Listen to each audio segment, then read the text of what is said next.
Are you searching for the tutorial of this very beautiful wire cuff bracelet that is matching to the ring we had before?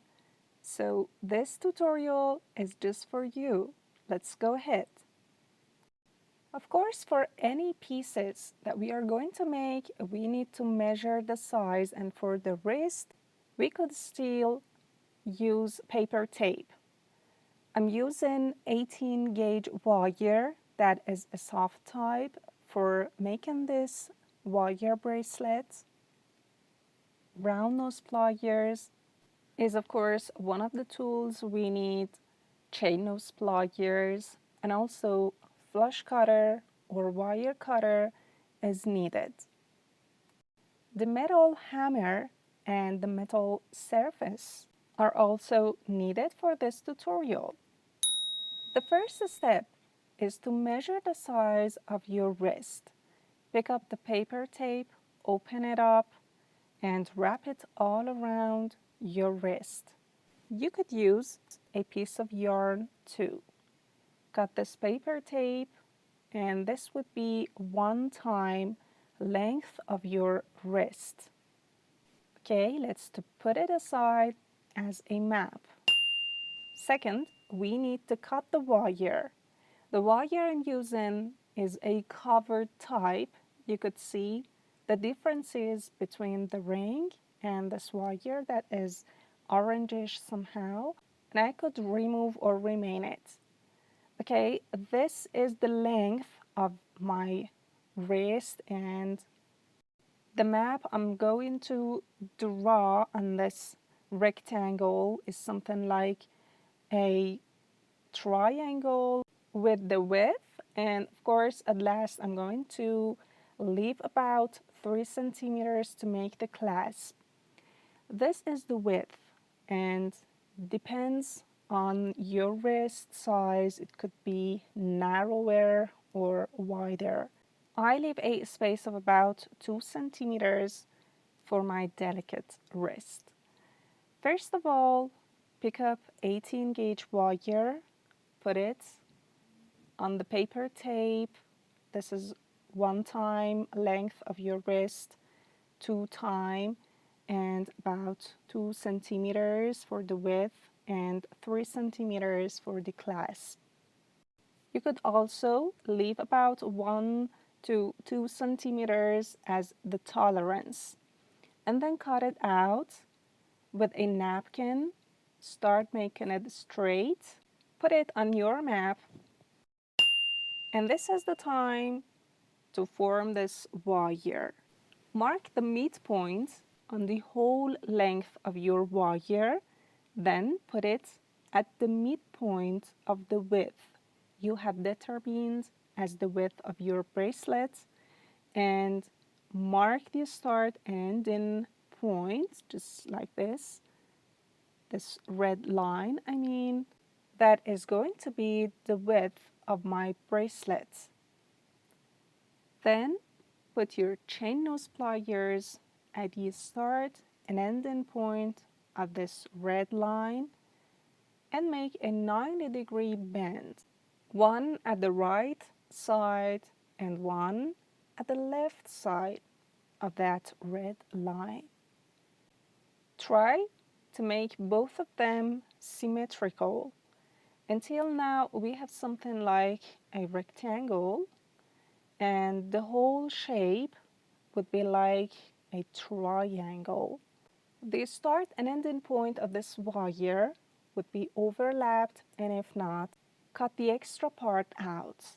When I'm looking at my triangle, it's not that straight, so I use my ring mandrel and to push it and hammer in it with that wooden piece, and that is somehow a soft hammering. It means it's not a metal hammer, just a plastic or wooden piece to make the wire all straight, just like this.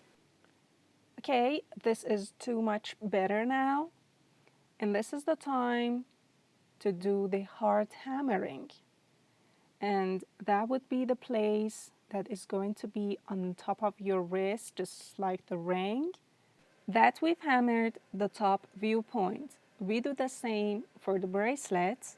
Determine the area that is going to be put on top of your wrist, put it on the metal surface, and start hammering it. As I said before, this is a brass hammer with the brass surface, of course, that is used in kitchen, but I'm using it with making my jewelries and I love it. What about you? Do you use such tools from your kitchen or so on? I believe any tool that could help you is the best, and you just start. That would be the result, the flat and hammered surface of my bracelet.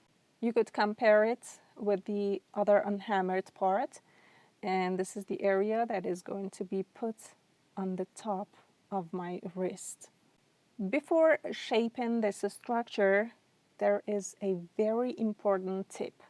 As you can see, we are going to form the shape like an oval, not like a circle, because our wrist is more like an oval shape, and if you do that just like a circle, it would bother your wrist. So we shape our cuff bracelets and bangles just like an oval shape. For primary forming, just like a ring band roll, we need a cylindrical shape to wrap our cuff bracelet all around, and I'm using this glass.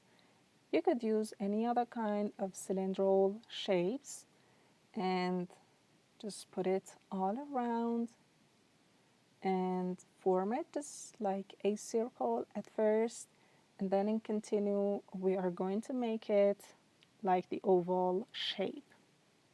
Do that carefully, and the diameter depends on the size of your wrist, but we are going to change it and continue.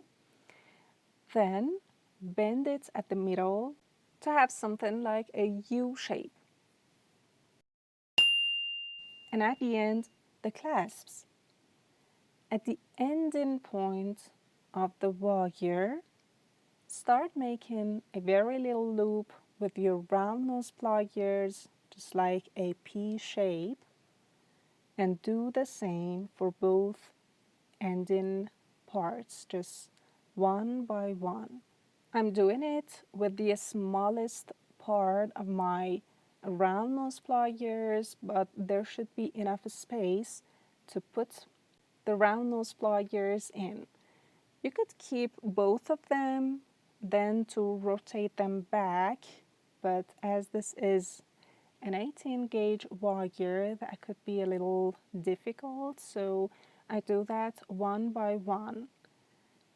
I put round nose pliers in the P-shaped loop and rotate it back, just like when you're making an earring hook. And I do the same for the other part, and that would be the clasp of my bracelet. Again, put your round nose pliers on both of these clasps to be aligned, and this would be the shape just like a question mark. Put your round nose pliers again in and bend them a little to be put easily, and don't forget to leave a space in between to be insert and extract easily.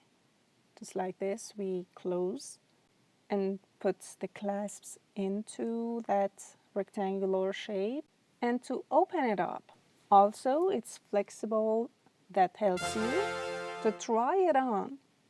Open it up a little, and from the lateral part of your wrist, insert it, push it a little, and close it in the clasps.